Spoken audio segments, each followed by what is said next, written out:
Bom dia a todos.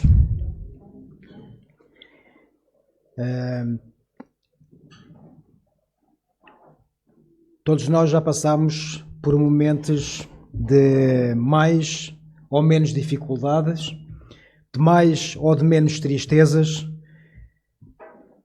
de mais ou de menos ansiedade. Independentemente de qual tenha sido a duração dessa mesma circunstância, que neste momento possamos estar a sentir, o que nos centraliza sempre é a dor que nos move o coração. Mas independentemente de tudo aquilo que possamos estar a refletir e a sentir neste momento, ou que já sentimos no nosso coração, nada nos fará mais alegre do que saber que Jesus Cristo é o nosso Senhor. Então, se o pensamento com que iniciamos a mensagem de hoje é um pensamento que eventualmente nos poderá trazer alguma tristeza, alguma ansiedade, o final desta mensagem aponta para Cristo, aponta para a esperança, aponta para a salvação eterna e por si só, esse mesmo momento já é um momento de alegria. Os momentos que já passamos não são nada comparados com a alegria com que vamos estar com Jesus Cristo, porque Ele está sempre connosco. E Ele é o nosso melhor amigo e Ele é a nossa alegria. E é neste sentido que vamos então falar sobre essa mesma alegria e vamos ler Jeremias capítulo 29, do versículo 4 ao versículo 14.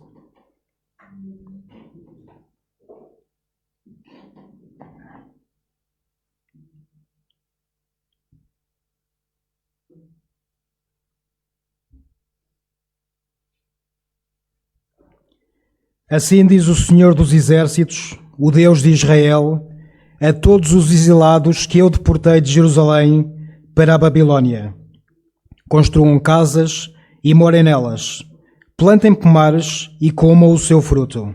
Casem e tenham filhos e filhas. Escolham esposas para os filhos de vocês e deem as suas filhas em casamento, para que tenham filhos e filhas. Aumentem em número e não diminuam aí na Babilônia. Procurem a paz da cidade para onde os deportei e orem por ela ao Senhor, porque na sua paz vocês terão paz. Assim diz o Senhor dos Exércitos, o Deus de Israel. Não se deixem enganar pelos profetas e adivinhos que vivem no meio de vocês. Não deem ouvidos aos sonhadores que sempre sonham segundo o sonho de vocês, o desejo de vocês. Porque eles profetizam falsamente em meu nome, eu não os enviei, diz o Senhor. Assim diz o Senhor, logo que se cumprirem para a Babilônia 70 anos, atentarei para vós e cumprirei a promessa que fiz a vocês, trazendo-os de volta a este lugar. Eu é que sei que pensamentos tenho a respeito de vocês, diz o Senhor. São pensamentos de paz e não de mal, para dar-lhes um futuro e uma esperança. Então vocês me invocarão, se aproximarão de mim em oração, e eu os ouvirei. Vocês me buscarão e me acharão, quando me buscarem de todo o coração. Serei achado por vocês, diz o Senhor, e farei com que mude a sorte de vocês. Eu os congregarei de todas as nações e de todos os lugares para onde os dispersei, diz o Senhor, e trarei vocês de volta ao lugar de onde os mandei para o exílio. Até aqui a palavra do Senhor. Vamos orar. Muito obrigado, meu Deus, por mais este dia que tu nos apresentas. Muito obrigado, meu Deus, por nos teres levantado mais esta manhã para que possamos estar aqui reunidos, através do teu santo nome, no sentido de podermos congregar mais uma vez em comunhão uns com os outros e também contigo. Ilumina a nossa mente, abre o nosso coração para as palavras que vamos ouvir e para que tudo aquilo que seja falado seja um ensino que nos transmites e este ensino não seja só para hoje, mas seja para todo o sempre. É por isso que o oramos em nome do teu Filho Santo, querido e amado Jesus Cristo. Amém. Esta mensagem fala-nos do momento em que Nabucodonosor, que era o rei da Babilónia, invadiu o reino de Judá, destruiu Jerusalém e também destruiu o templo e levou todos os judeus cativos para a Babilónia. Jeremias era um profeta que foi levantado por Deus para os poder alertar de tudo aquilo que estava a acontecer. Inclusivamente, em capítulos anteriores, ele chega mesmo a referir que eles seriam exilados para a Babilónia e que também pelos mesmos 70 dias, pelos mesmos 70 anos, dos quais nós falámos nesta mesma passagem. Então Jeremias, Jeremias transmite esta mensagem para todos os judeus. Podemos dividir esta passagem em dois momentos. A soberania de Deus e a submissão à sua vontade, que vai desde os versículos 4 até ao 9, e também as promessas e o amor que Deus tem para nós, que vai desde o versículo 10 ao versículo 14. Muitas vezes não sabemos por que determinada situação se está a passar connosco. Os motivos podem ser vários, mas nada foge da vontade que Deus tem para cada um de nós. O motivo pelos quais os judeus foram dominados pelo povo da Babilónia, e neste caso também foram exilados, estava relacionado com a idolatria e o afastamento do povo face ao Deus que os criou. Desde o início deste livro, que Jeremias atenta e alerta todos os judeus, em que Deus demonstrava diariamente toda essa tristeza, porque o povo adorava deuses estranhos e colocava de parte aquilo que Deus lhes tinha passado, que era adorá-lo como Ele, como único Deus e Senhor das suas vidas. Aqui deuses estranhos poderá ser considerado também em parte tudo aquilo que nós colocamos no lugar de Deus. Seja a nossa família, seja o nosso emprego, seja o nosso cônjuge, seja tudo aquilo que interfere na nossa relação entre nós e Deus, é tudo aquilo que Deus nos avisa, que apenas a Ele o deveremos louvar e adorar todo o nosso coração. E devido então a este afastamento, Deus permitiu que Babilónia conquistasse Judá, destruísse a cidade e o templo. Analisemos então as palavras de Deus entre os versículos 4 a 6, e no versículo 4, Deus diz mesmo que foi Ele que os deportou para a Babilónia. Ou seja, foi Ele próprio a enviá-los para as mãos do opressor e deveriam viver como se nada passasse. De que forma? Como está descrito nos versículos 4 e 5. Ele pede ao povo que se submeta à sua vontade, como? Aceitando esta nova vida em obediência. Nestes versículos, ele diz mesmo que devem ali construir as suas casas, devem plantar pomares e comerem dos seus frutos. Ainda mais, diz para se casarem, terem filhos e filhas, e casem depois esses mesmos filhos e filhas para poderem dar mais filhos. Deverão aumentar a população e não diminuir enquanto estiverem na Babilónia.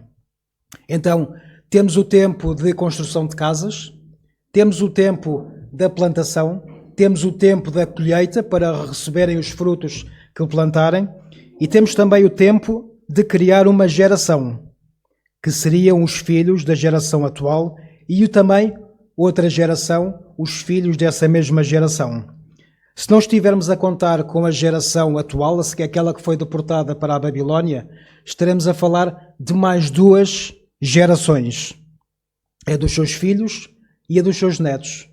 Quanto tempo é que passa a passar essas mesmas gerações? De acordo com um relatório da ONU, em maio deste mesmo ano, diz que a esperança de vida média mundial são de mais ou menos 73 anos. Ou seja, neste caso, estaríamos a falar de mais ou menos numa situação como a atual, há coisa de 140 anos.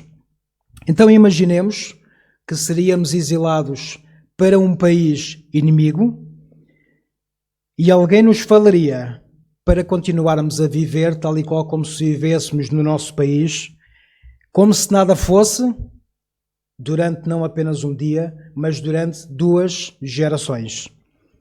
E se fosse do nosso tempo, como é que nós iríamos reagir face a este mesmo pedido? Qual seria a nossa atitude face a esta situação? Quando Jeremias falou ao seu povo, que era mais ou menos em 580 a.C., ainda não havia censos que pudessem determinar qual é que era a esperança de vida média para aquela altura. Algumas pesquisas que fiz dizem que era entre os 30 e os 40 anos. Ou seja, se falarmos em 2 gerações, estamos a falar mais ou menos qualquer coisa como 80 anos. E quem lhes disse para permanecerem nesse mesmo tempo não foi uma pessoa qualquer. Foi o próprio Deus que disse para construírem ali a sua vida como se nada passasse, tal e qual como se tivessem imigrado por iniciativa própria. Uma pessoa quando imigra, e temos aqui alguns imigrantes, uma pessoa quando imigra fala por necessidade. E sabe que para o bem ou para o mal, foi ele que escolheu o país para onde vai. Mas neste momento, os judeus não o fizeram por livre iniciativa. Eles foram prisioneiros. E quem está prisioneiro não tem vontade própria. Quem está prisioneiro tem que se submeter à vontade do povo que os prendeu. Para os judeus, e que para quem conhece a Bíblia e para quem lê as histórias envolvidas nestes judeus, sabe que eles tinham os seus próprios costumes, os seus próprios preceitos. E nesse sentido, ser dominado por um povo que não adorava o mesmo Deus que eles mesmos adoravam, deveria ser bastante complicado. Para eles, esta situação deveria ser também humilhante, porque quem lhes estava a impor essa mesma nova circunstância de vida era o povo opressor que destruiu aquilo que eles mais adoravam, que era a sua cidade de Jerusalém e também o seu tempo. E aqui entra outra situação importante. Eles foram deportados por instrução de Deus, por se terem afastado desse mesmo Deus que eles diziam agradar e diziam adorar. E nós aqui podemos também fazer uma reflexão daquilo que em parte tomamos como certos. Isto é, normalmente só damos importância às coisas quando as perdemos. Só damos importância aos momentos quando sentimos a falta deles. Para os judeus, o templo era importante. Mas o templo não era um edifício qualquer. Era um local para adorar o seu Deus. Mas, ironicamente, eles foram deportados por instrução de Deus porque deixaram de adorá-lo. E para mais, o local de adoração deixou de existir porque foi destruído pelo seu inimigo. Ou seja, o templo que deveria ser para adorar Deus foi destruído porque não era usado para esse mesmo efeito e agora iam para um lugar que não tinha esse templo e que certamente os iria incomodar bastante.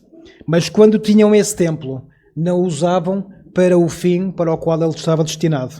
É o que muitas vezes se passa na nossa vida, seja pelo nosso cônjuge, seja pelo nosso emprego, pela nossa família, pelos nossos amigos, pela nossa igreja. Então, neste momento, devemos também começar a refletir sobre a possibilidade de podermos olhar para esses mesmos pequenos detalhes. Porque se olharmos para os pequenos detalhes que a nossa vida tem, porque muitas vezes damos por certo aquilo que nós temos e torna-se rotineiro. Isto é, nós já não damos importância ao acordar todos os dias, ao vestir-nos, ao ir para o trabalho. Mas se dermos importância a cada detalhe da nossa vida, também daremos importância aos maiores detalhes. Não demos como certo tudo aquilo que temos, mas devemos cultivar o amor uns entre os outros. Como?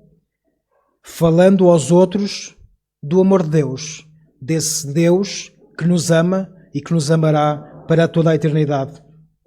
Outra lição importante que devemos tirar é que Deus está em todo lugar. Eles foram para a Babilónia, mas deveriam obedecer a Deus. Ele Ou seja, os nossos atos devem traduzir em todo o momento aquilo que sentimos pelo nosso Deus. E se estivermos com o pensamento de Deus em todo o momento, conseguiremos compreender que Ele nos ama e que quer sempre o melhor para todos nós. Então aqui verificamos que foi Deus que os levou para serem aprisionados para a Babilónia e também lhes pediu como se estivessem ou se vivessem tal e qual como estivessem em Jerusalém. E no versículo 7, ele diz ainda que devem procurar a paz na terra para onde ele os tinha deportado. E ainda mais, para também orarem para que ela prevaleça, porque só assim eles terão paz. Deus não disse para eles orarem para terem paz, mas para que orassem pela paz da cidade para onde tinham ido, porque isto era condição para que também eles também tivessem paz. Deus não nos envia em vão para nenhum lugar. Ou seja, todos os lugares para onde nós vamos têm o seu propósito. Onde quer que estejamos, mesmo não compreendendo as circunstâncias pelas quais nós estamos a passar, usemos esse tempo para glorificar a Deus. E nos versículos 8 e 9, Deus avisa os judeus para terem cuidado com os falsos profetas, porque eles iriam dizer palavras que não eram suas, mas que eram sonhos de outros homens, que tal e qual como eles também eram pecadores. Então, se no primeiro ponto verificamos as condições que Deus lhes deu aos judeus para alcançarem essa mesma paz, como através da aceitação da sua soberania e também da submissão à sua vontade, no segundo ponto, que é aquele que vamos analisar agora, ele leva-nos às consequências de alcançarmos essa mesma paz. No versículo 10, ele diz que só depois, e mesmo só depois de tudo isto ter passado, é que ele faria regressar os judeus tal e qual como ele tinha prometido. E essa promessa foi feita em várias partes da Bíblia, mas temos uma mais recente no capítulo, ou em 2 capítulos anteriores, onde ele diz: serão levados para a Babilónia, onde ficarão até ao dia que eu atentar para eles, diz o Senhor. Então farei com que sejam trazidos e devolvidos a este mesmo lugar. Jeremias 27, 22.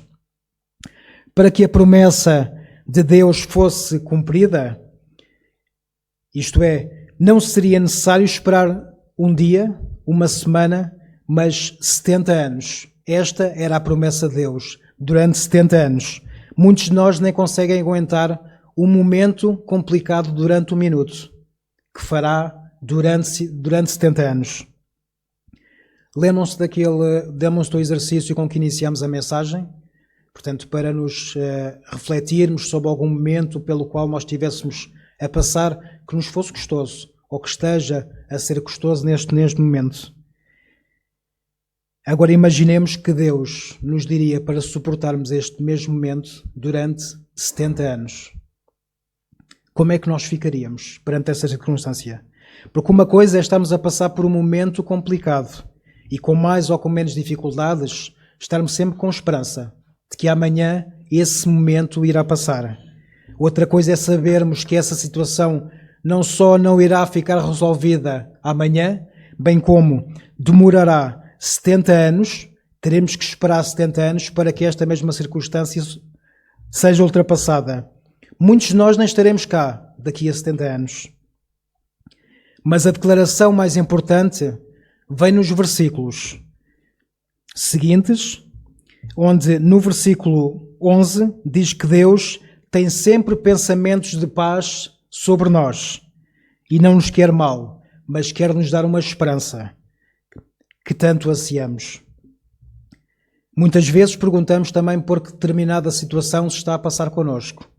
Muitas pessoas perguntam mesmo a Deus, em tom de desafio, porque é que Ele permite que esta situação aconteça. Como se Ele fosse o culpado por tudo. Como se Ele fosse o culpado por essa mesma situação. Mas nós somos culpados pelos nossos atos, nós somos culpados pelos nossos pecados. E isso traz-nos consequências. Muitas vezes, o facto de naquele momento estarmos a permitir que o pecado domine a nossa vida tem consequências para nós. E isto é o que está aqui a ser aplicado neste mesmo texto, onde os judeus foram deportados para a Babilónia. O que os judeus estavam a passar era então a consequência de se terem afastado de Deus por causa da idolatria. Mas Deus diz que os pensamentos que Ele tem para eles, que é o mesmo que Ele tem para nós, são pensamentos de paz e não de mal. E mais indica que esses pensamentos servem para nos dar um futuro e uma esperança. Uma esperança no Messias que ainda não tinha vindo naquela altura para os judeus, mas que nós, através da fé que já nos foi colocada no coração, sabemos que esse mesmo Messias já veio. Esse mesmo Messias já nos perdoou os pecados ao morrer naquela cruz. E esse mesmo Messias já ressuscitou e por isso temos a vida eterna. Deus, neste versículo, não nos transmite apenas uma mensagem otimista para que nos encha o ego e que nos possa moralizar para o dia seguinte. Ele dá-nos mais do que isso. Ele dá-nos algo para todo o sempre. Dá-nos a esperança em Jesus Cristo. A diferença entre a esperança e o otimismo, é que o otimismo é uma atitude positiva diante da vida, face a uma determinada circunstância daquele momento. A esperança é uma virtude que nos faz confiar em Deus e no seu plano que Ele já nos deu, através do propósito para cada um de nós. O otimista acredita que as coisas vão dar certos, mas o esperançoso sabe que Deus pode transformar as situações mais dolorosas em situações de bênção. E ele completa esta mesma promessa, quando no versículo 12 diz que Ele nos ouvirá, porque a fé que Ele nos deu nos fará aproximar dele em oração. E no versículo 13 diz que o encontraremos quando o procurarmos de todo o nosso coração. Todo não é apenas uma parte. Todo é tudo, sem espaço para mais nada.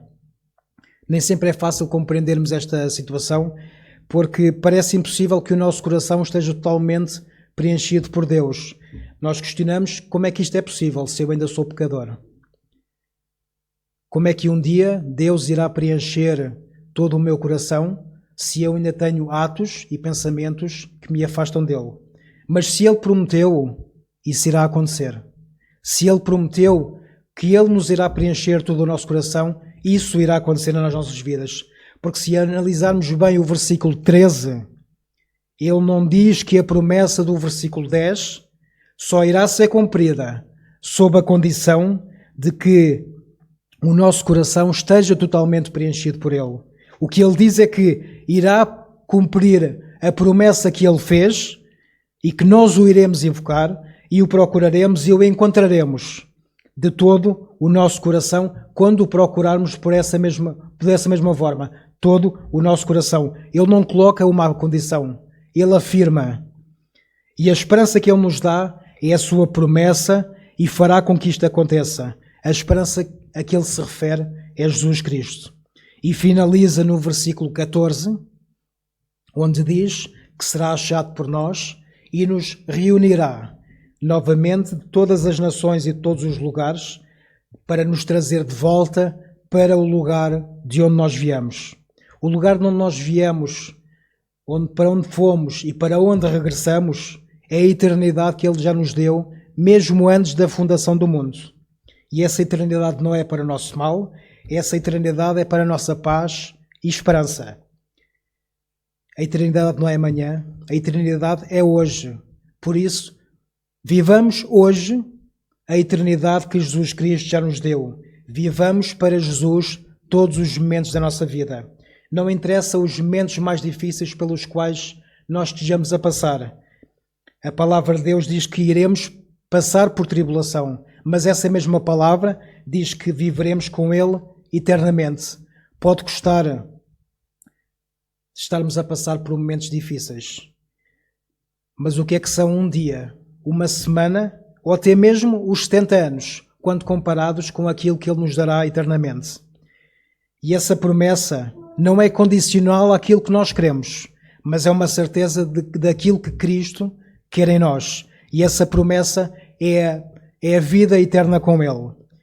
Então que hoje possamos crer que as circunstâncias são momentâneas, mas a promessa é eterna.